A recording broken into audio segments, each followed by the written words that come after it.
Welcome everyone to the Starting Points Education Channel. Tonight, we're lucky enough to have Pat Obst join us. This is a two-part series on the toolkit for doing grief well. So you can find the second part 1 week later after we drop this. So I hope you enjoy.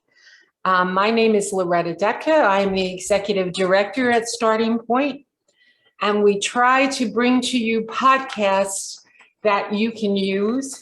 And I tend to ask questions for the layperson, which I am. So it's tons of fun. So let me introduce to you Pat Obst, who is a licensed clinical social worker. She's been in practice for over 20 years. Most of them actually in private practice at the Starting Point. She specializes in loss and grief, and she walks with her clients through the grief journey and has experienced many losses personally. So she has a unique, I think, as you can see from the other podcasts that we've had Pat talk about grief and loss, a unique perspective. So without further ado, I would like to start, if that's okay with you, Pat. Welcome again. Thank you, Loretta. So if I understand this correctly, we're going to talk tonight about general tools to manage your grief journey over time, and specifically some helpful tools regarding how to sit with your grief, honing your awareness, grappling with acceptance, developing patience along your grief journey, handling triggers, learning to surf. I love that. I can't wait to hear about that one, Pat. And communicating about our grief to others. So I really want to jump right in and ask you first, what tools do we need in order to sit with our grief? So the sitting part, everybody wants to avoid their grief, right? Because it's not comfortable. So one of the biggest tools, I think, is understanding the balance. So there's a balance between isolation or overly distracting. So if we isolate too much, then it's sort of, I liken it to sitting in wet pants. Eventually, it's going to break down our skin and cause a wound, correct? Right. We don't want to isolate too much. On the other hand, overly distracting, that pushes the grief far back, right? So imagine if you keep pushing the food in the refrigerator back to the back of the refrigerator. Right? What's going to happen? It's going to grow mold, and then it's going to stink everything up. So we don't want either one of those extremes of isolating too much or overly distracting. So balance is really important there, which is why we need the next tool, which is awareness. So if we're more aware of what we're feeling and what we need, then we can isolate when we need to and go out and distract ourselves when we need to, instead of doing one or the other too much. I often tell people that one of the signals that you need to sit with your grief is if you're irritable. If you're jumping down everybody's throat, it probably means you need a good cry. Okay, so that's another, that awareness is important. Another tool is self-compassion. If you're self-compassionate, then you're willing to sit with your grief, because often why people avoid it is they either judge themselves, right? They judge themselves like, I should be better, or I shouldn't be crying. I need to get up and do this and do that. Or they're full of guilt, right? And so they're judging themselves there. Also, they avoid it because they can't fix it. If I can't fix it, what's the sense, right? What's the sense in thinking about it if I can't fix it? So when we have self-compassion, then we acknowledge and validate our grief, and we try to comfort ourselves and be with it. A story that I remember when I was a youth pastor years and years ago in a Methodist church, And as part of a sermon, the pastor told a story of this little girl who was playing down the street with her friends, and her mother was waiting for her to come home. It was starting to get dark. And then it was getting darker, and the mother was really starting to worry. In comes her daughter. She's like, oh, boy, I was starting to get worried. She says, where were you? She says, well, along the way home, I saw Sally, and her doll was broken. And her mom says, oh, did you stop and help her fix it? She said, no, I stopped and helped her cry. Oh. We need to do that for ourselves. We need to sit and cry with ourselves. How you always talk about those good cries. And I don't, from what I experience, people want to cry alone, or and we have to give them room. Those good cries are important. I know can you talk a little more about those? Well, that actually leads into the next tool, which is action. So the action is that we need to come up with the places and the tools. And when I say a good cry, some people, it's hard for them to cry, but it's easy for them to get angry. Okay, anger is just another for some people. So places are like quiet places in your house, whether it's a certain room, maybe it's your back deck. There also, for some people, it's a walk in the woods. It's the beach, walk on the beach. It can be your car, can be memorial spaces. I have some people who, if it's the loss of a loved one, they've created kind of a memorial space in their yard with maybe a bench with the person's name on it or whatever. And then the tools. Okay, so what do you need when you're in those spaces, right? So if you're angry, and that's the way that you're feeling like you need to express your grief, because based on what you're feeling, one of the best tools I've heard of is empty milk cartons, not the big jugs that clothing washing, laundry detergent is in, heavy and they'll break things, but there's lightweight milk cartons, because you can throw them in your house and they won't break anything because they're so light. It's sort of like throwing a paper airplane. It's just not going to hurt anything. I like that a lot. It's the resistance of the wind, it just kind of falls to the ground, but you can really throw it. Okay, hard. The other is if you're taking a walk in the woods, you can throw rocks, you can throw sticks, right? If you're in the car, you can scream. It's like a bubble. Nobody's going to hear you. I recommend not pounding your steering wheel. I did that and I broke my steering wheel. No way. Fortunately, it was before airbags. Okay. I only broke the horn mechanism. I didn't break the airbag. Okay, well, that's good. Also, other tools are, the pictures, tissues, music. Because there can be certain songs that sometimes if it's stuck in there, like I said, if you're getting irritable and you need a good cry, play certain songs and listen and watch, look at the pictures, and that cork will come out and you'll be able to have a good, healthy cry. How, when you're talking about that, you really have to be self-aware already, correct? You can learn self-awareness. I mean, that's part of what you learn in therapy. Okay. Some people are already, but if you're not great at it, this is for. Think about it. A coach, if somebody's not aware that their stance, it's baseball season right now, right? That their stance in the batting box is not right. That the batting coach helps you makes you aware that your body's in the wrong position, right? Well, it's the same kind of thing. A therapist can help you be aware of what's happening with you, help you to pay attention to it yourself. Other things to keep alongside are like keepsakes. I have somebody who her son loved fishing, and she had this old fishing trunk that he had, and so that's where she has a lot of his keepsakes now. And so when she needs to sit with her grief, she goes and she sits with his things there.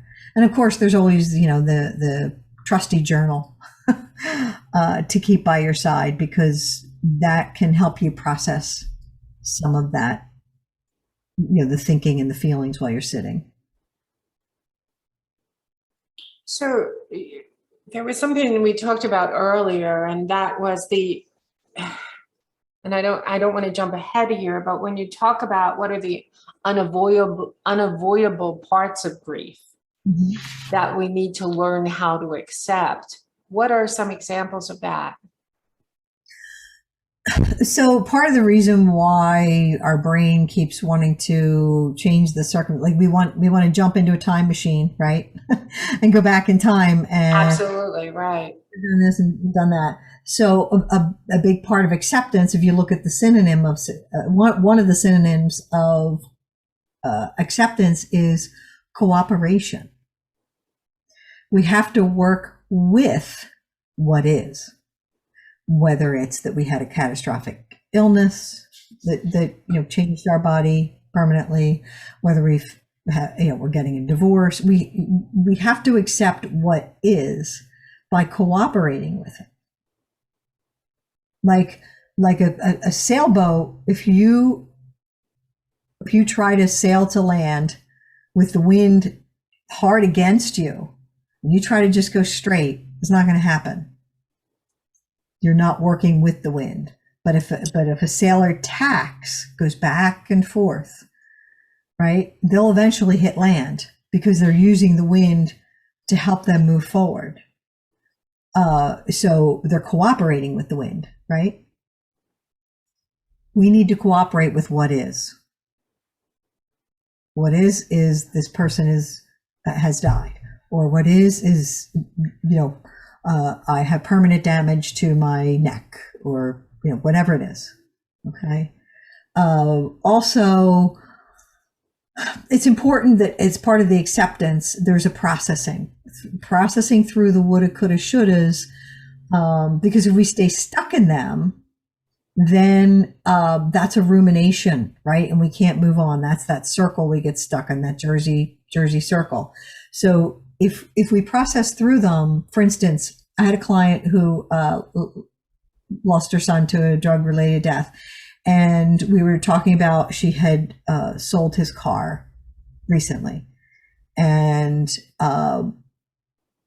there were a lot of woulda, coulda, shouldas about, he wanted to go down to Florida, drive his car down there, and but he had no license. It wasn't inspected. It needed work. And she was like, well, let's just, let's give it some time and do this and that and the other thing before you do that. And then he ended up dying.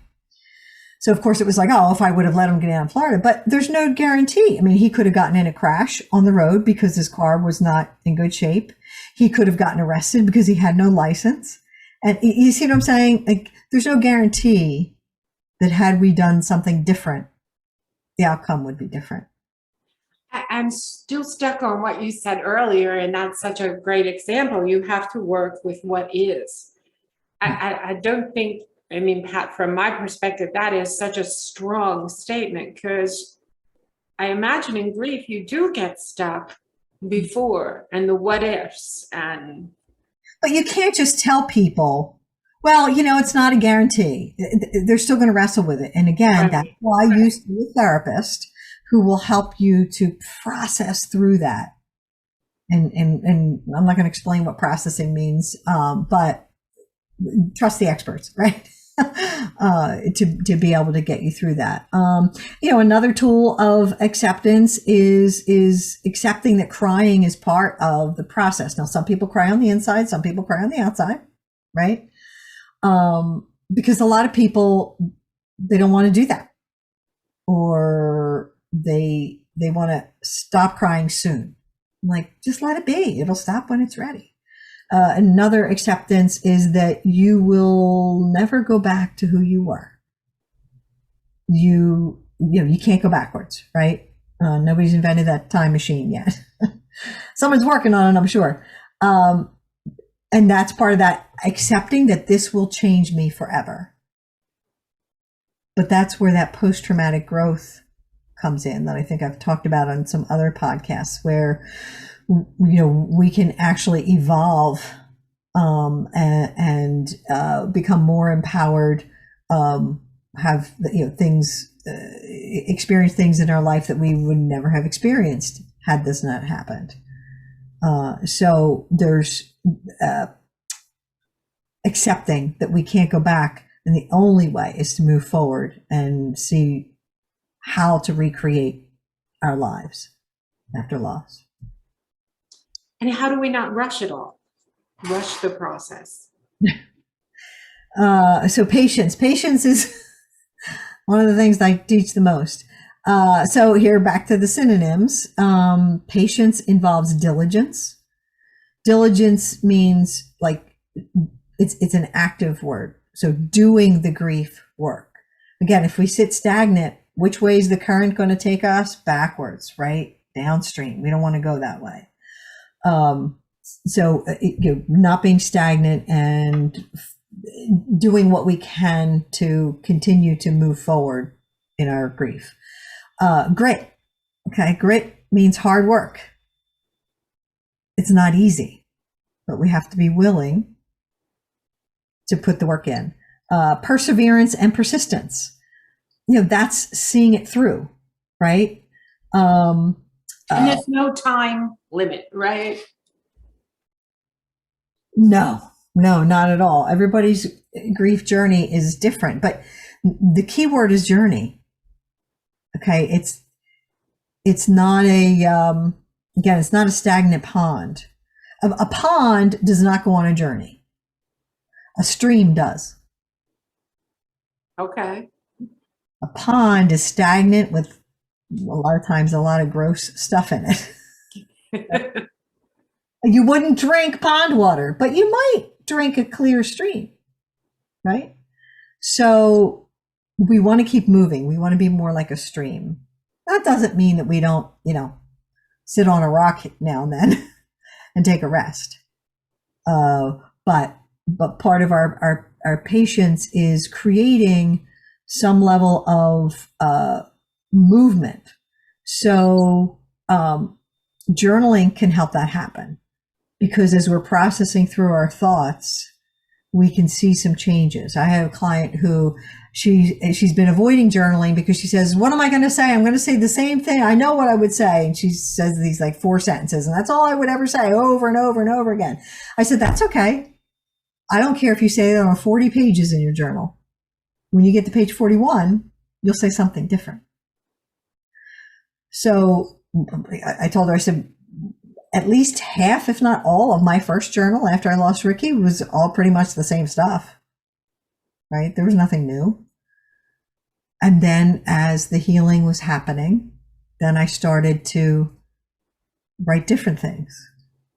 So a journal can help us to see the transformation, can help us to see the healing. Reading, listening to podcasts that help you learn about grief, and that can help us feel like there's some sort of movement. If we feel like there's movement, we're more patient, right? We're like, okay. Oh, absolutely. That's really true. Even, taking up new hobbies or resurrecting old ones, not just as a distraction or a numbing, but ones that provide some sort of opportunity. Like, for instance, if you used to love gardening, you know what? Create a memorial garden, right? So that's an old habit that you do, and it feels like something's happening. So and you can watch it grow and change, right? Right. Exactly. Controlling what we can when we're too stuck on the woulda, coulda, shouldas. We can't control, right? So it's futile. But if we're controlling what we can in an everyday situation, then we kind of feel like we're putting one foot actually in front of the other. So those are some tools to help us be patient in what sometimes feels like a marathon. Well, it really is a marathon. Any kind of complicated grief is a marathon. And Pat, just for everyone, complicated grief is, I know, I'm fixated on this issue because I think all grief is complicated.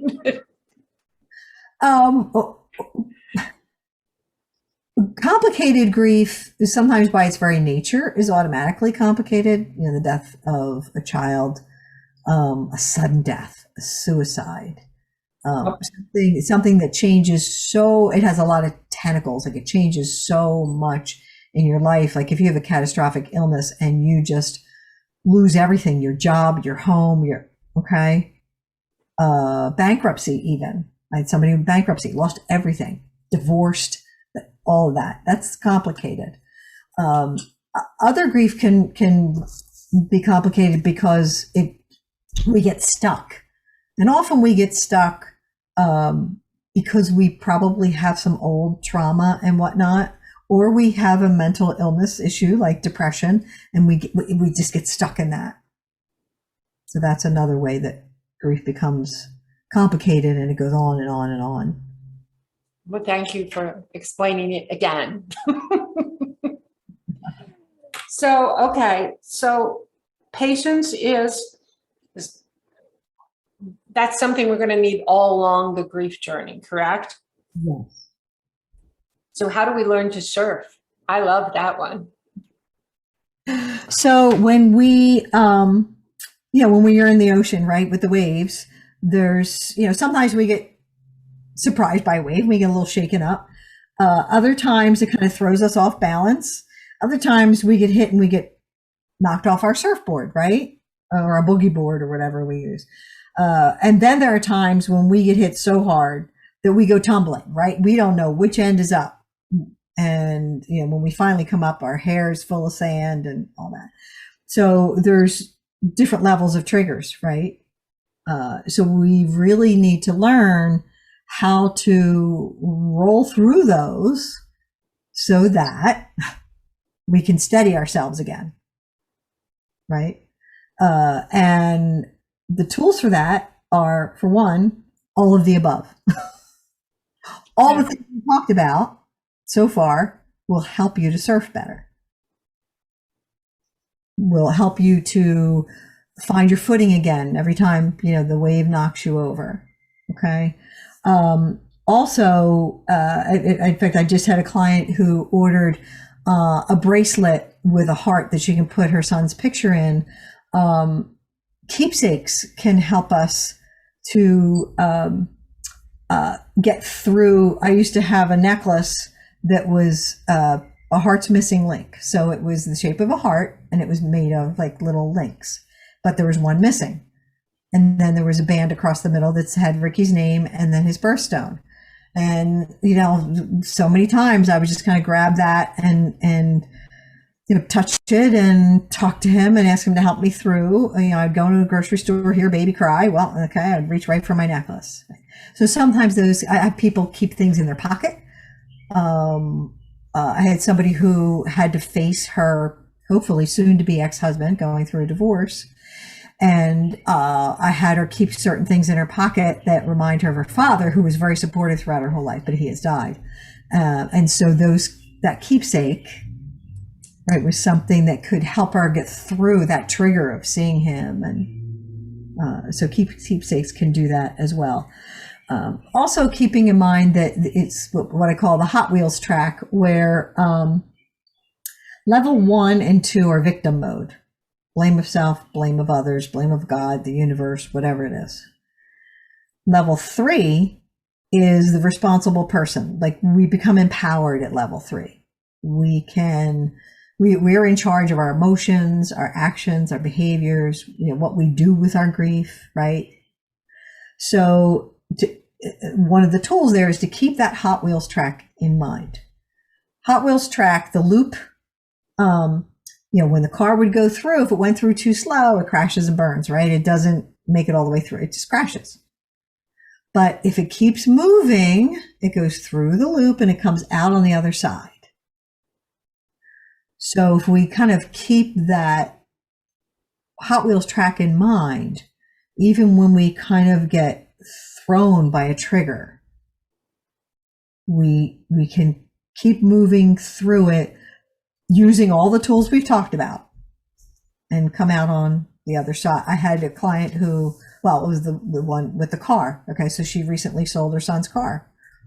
Trigger, big trigger, right? Sure. Panic attack. But she used her support system. She used all the things we've talked about. She used the breathing. She sat with it. She did all these things that we talked about, and she came through on the other side, intact.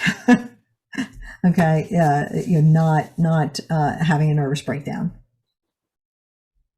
So surfing is you surf well when you use the tools. And the tools, it doesn't matter how many times you use them, right? You're building your strength, basically. Am I saying that right? Well, you're being empowered. Okay.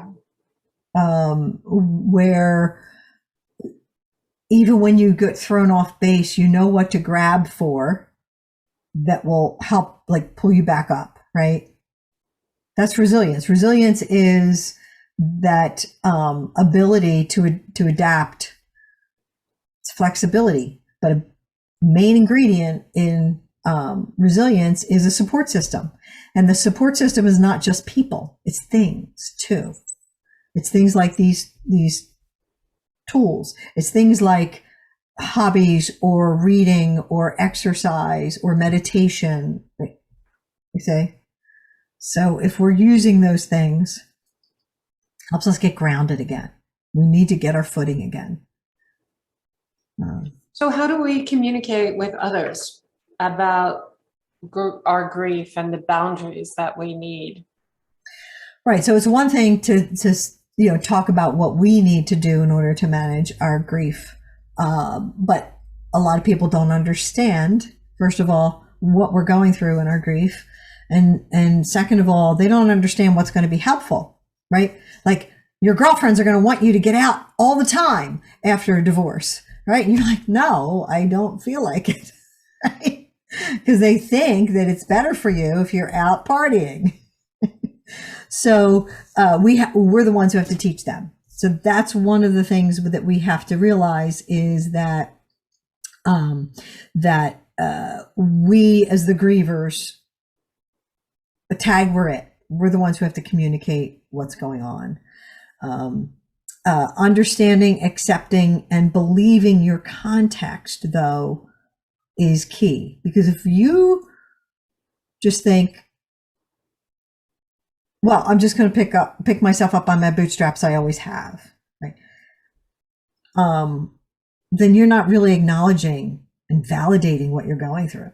So you're not understanding it, you're not accepting it, you're not believing it. Okay, you're pretending, which there's a level of pretending, right? There's a level of just faking it till you make it. But how are we going to communicate to others if we're not validating what we're feeling? How will we expect them to validate it, right? There's no black armbands anymore. On a sports team maybe, but you know what I mean? There's not that dressing all. You only wear it for a day or two. Right, dressing all black for a year. People knew that woman was grieving and they were kind and gentle to her, right? The other one is, again, that awareness, where I encourage people to check with themselves a couple times throughout the day, kind of know where you're at so that you can communicate. I have a client who's her mother's anniversary is coming up, her birthday, Mother's Day, and she's moving out of her mother's house, all at once. So she has communicated to her coworkers that, look, I'm in a vulnerable position right now. So just take it easy on me, so to speak. Right. Well, if you don't know that about yourself and if you don't accept that, then you're not going to communicate that. So that's important too. And have your scripts. I always encourage people to know what your scripts are. I have a client who lost her son and she was going to her daughter-in-law, his wife, her second marriage, her second wedding, the wedding. Oh. very difficult. And so we talked about what are the scripts when people come up to you, people you haven't seen in a while, right? Or you haven't seen since your son's death. It was a couple of years ago, but still, weddings, you see people I haven't seen for 10 years. So you feel more confident when you have those scripts that you can just pull out of your hip pocket, so to speak. And I always tell people, don't explain. Vince calls it the splain disease, right? Where you're trying to tell the whole story and justify and all that. Keep it simple. If people are asking, how many kids do you have? What do you do for a living? Let's say you lost your job and went bankrupt. Why are you on disability? If you've had a catastrophic illness, know what you're going to say to those. And that's a lot of times, I go through those scripts with people. Like, okay, what are the questions that you've already been asked? What are the things you think you're going to be asked at this event? What do you think people are going to say? Okay, let's prepare for that. And lastly, if all else fails, what I tell people is, and people might want to write this down who are listening, so I'll say it slowly. I don't expect you to understand completely. I wouldn't want you to understand because it would mean you were going through what I'm going through. What I need is for you to respect me enough to accept that I need to do what I need to do. And so when somebody has to any time that they have to communicate to someone that they're not going to the shower or to the wedding or to whatever, they feel like they have to give this big long explanation. And people aren't going to understand. If they haven't been through it, they're probably not going to understand. So that's when you pull that out. I don't expect you to understand. I just need you to respect me and accept what I need to do. That usually shuts people up. I would think so. That's my go-to. That's a great tool, because I know some people, not meaningly, but can be so cruel with some of the questions that it's none of their business. Thinking Right. Being helpful. Right. And it really is okay for us to say to people, I appreciate your concern, or I appreciate that you're trying to make me feel better, but that's not really helpful. It's really okay for us to say that. Or for us to say, like if somebody says, oh, they're in a better place, right? Ugh. Really okay for us to say, they may be in a better place, but I still miss them and I'm still sad. Like it's okay to say those things. But keep it short, sweet. No, we don't have to get all dramatic about it. Just kind of matter of fact. So those are all the tools that will, help you to have the right mindset and things that you can depend on, and make you feel empowered and make you feel like it's moving through the process. Well, this was really very helpful, Pat. And I'm sure everyone listening sincerely appreciates it. And this makes me look forward to part 2, which is really going to talk about the tools to manage the depression and anxiety that are often part of the grieving process. So I look forward to our conversation next week. Thanks, Pat. You can find this podcast on the Starting Point Education channel. You can get there very easily by visiting thestartingpoint.org, which is our website. Have a great evening. Good night.